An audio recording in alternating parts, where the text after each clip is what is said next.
आधुनिक राजनीतिक सिद्धांत। आधुनिक राजनीतिक सिद्धांत की जब हम बात करते हैं तो इसमें जो प्रमुख बातें आती है वह है कि राजनीति से जुड़े विभिन्न विचारों का अध्ययन होता है।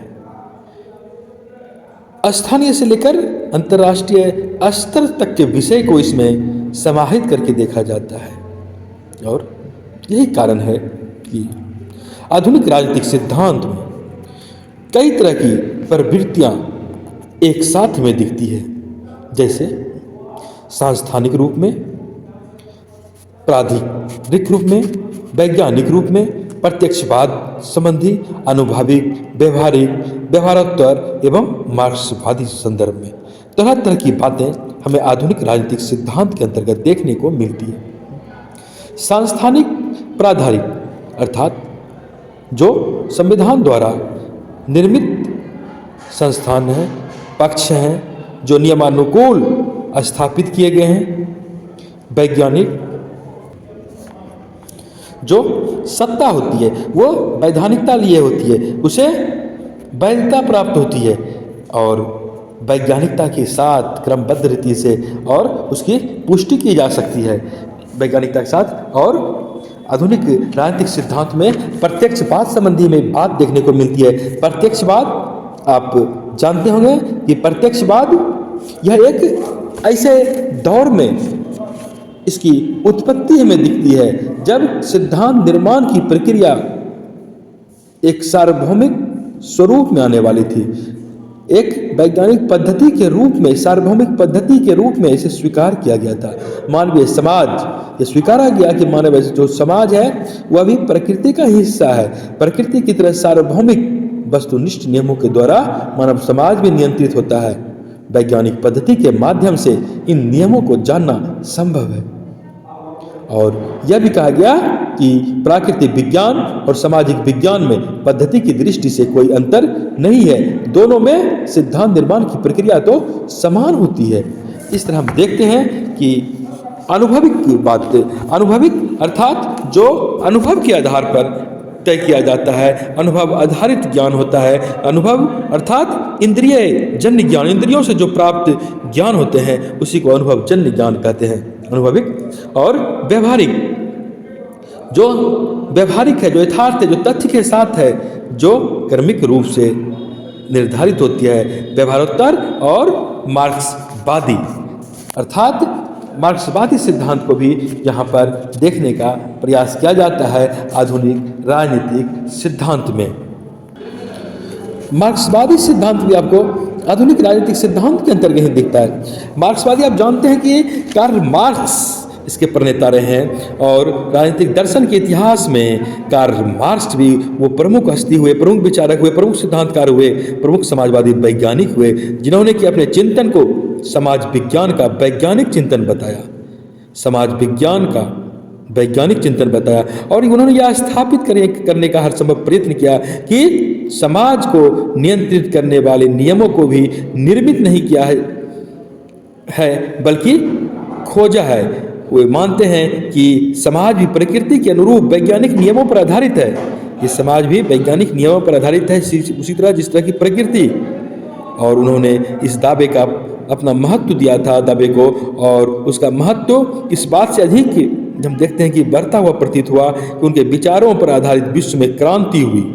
मार्क्सवादी क्रांति, सर्वहारा क्रांति, समाजवादी क्रांति की बात आप सुने होंगे।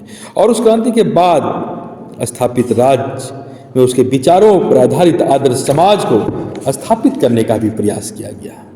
कार्ल मार्क्स यह सिद्ध करने का प्रयास किया है कि उन्होंने राजनीति के वैज्ञानिक नियम खोज लिए हैं और अब विश्व को उन नियमों को स्वीकार करते हुए उसके अनुरूप अपने आप को परिवर्तित करना चाहिए, उन्हें आदर्श रूप में रखना चाहिए। और ये तमाम बातें, ये तमाम अवधारणाएं 20वीं सदी में छाई रही। लोग इससे प्रभावित रहे, लोग इससे सहभागी रहे, लोग इससे जुड़े रहे। व्यापक राजनीतिक सिद्धांत जो पारंपरिक राजनीतिक सिद्धांत थे, यह मीमांसात्मक, नियामक और आदर्शवादी था। मीमांसात्मक अर्थात विचार की प्रधानता थी, वैचारिक स्तर पर चिंतन मनन की बात होती थी और नियामक अर्थात एक संस्थागत रूप में, एक कार्यकारी रूप में इसे देखने का प्रयास किया गया, संस्था के रूप में देखने का प्रयास किया गया, आदर्शवादी के रूप में था अर्थात संस्थागत अध्ययन को कैसा होना चाहिए इस बात पर बल दिया गया। और इसके आगे अगर हम कहें तो ऐतिहासिक आधुनिक राजनीतिक सिद्धांत को दूसरी ओर दो परस्पर विरोधी वर्गों में विभाजित किया जा सकता है। एक और उदारवादी जिसमें व्यक्तिवादी, संभ्रांत वर्गवादी और बहुवादी आते हैं, दूसरी ओर मार्क्सवादी जिसमें द्वंद्वात्मक भौतिकवादी अथवा अन्य शामिल होते हैं।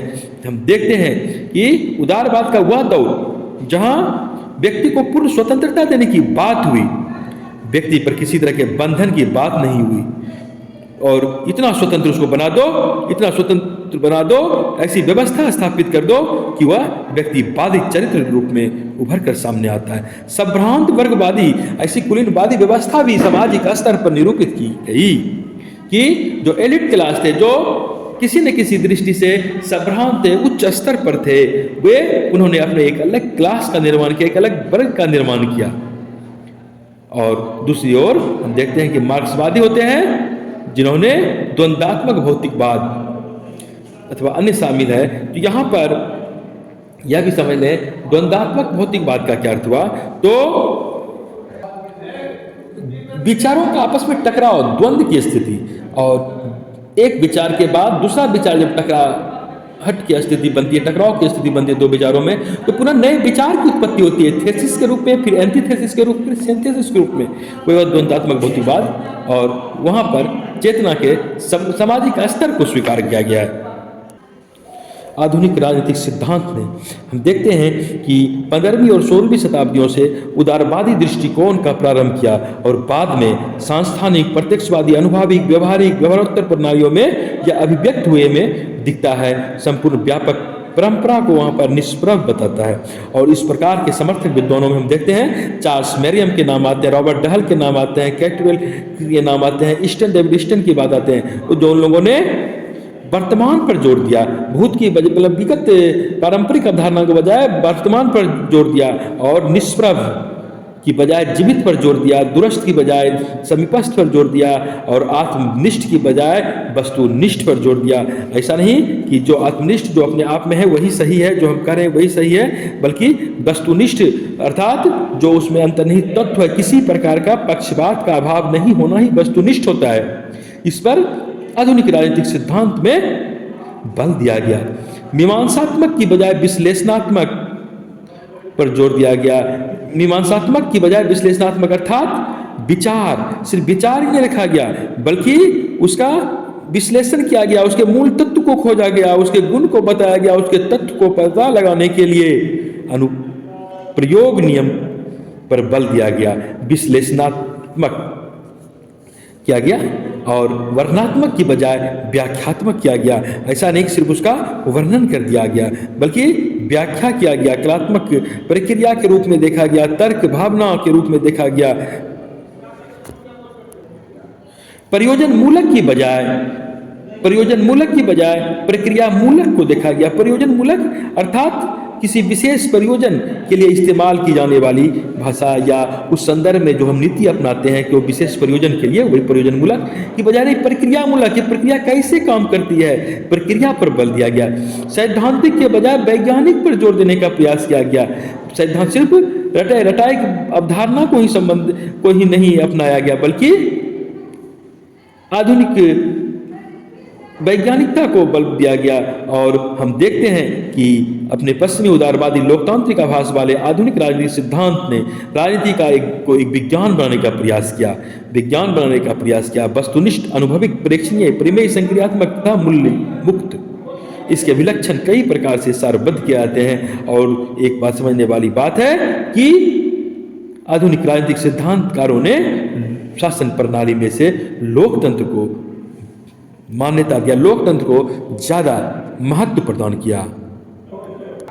और समझने वाली बात है कि आधुनिक राजनीतिक सिद्धांत ने जो बात अभिलक्षण उसमें प्रकट हुआ, तो तथ्य और आंकड़े इस अध्ययन के लिए तथ्य प्रस्तुत किए गए, आंकड़े प्रस्तुत किए गए। तथ्य अर्थात जो वास्तविक दुनिया में हम देखते हैं, आंकड़े जो डाटा हम देखते हैं, जो स्पष्ट होकर के आते हैं, वे तैयार किए गए और इनको संचित किया गया, इसको कलेक्ट किया गया और उसके बाद प्राकल्पना परीक्षण हेतु प्रयोग किए जाते हैं।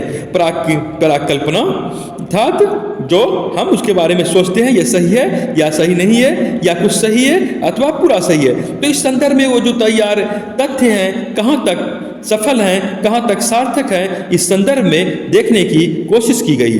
मानव व्यवहारों का अध्ययन किया जा सकता है और मानव व्यवहार की नियमितताएं सामान्यीकरण में अभिव्यक्त की जा सकती है। अर्थात मानव के व्यवहार का अध्ययन करते हैं और उस व्यवहार की सर्वमान्य परिभाषा क्या हो सकती है, हर कोई उस व्यवहार को किस रूप में अपनाता है और वही फिर एक सामान्य रूप ले लेती है। आत्मनिष्ठता का, वस्तुनिष्ठता का, मीमांसात्मक, निर्वचन, विश्लेषणात्मक, व्याख्या का, प्रक्रिया प्रयोजन का, प्रेक्षणात्मक, वर्णनात्मक का और वैज्ञानिक नियामक का मार्ग प्रशस्त करता है।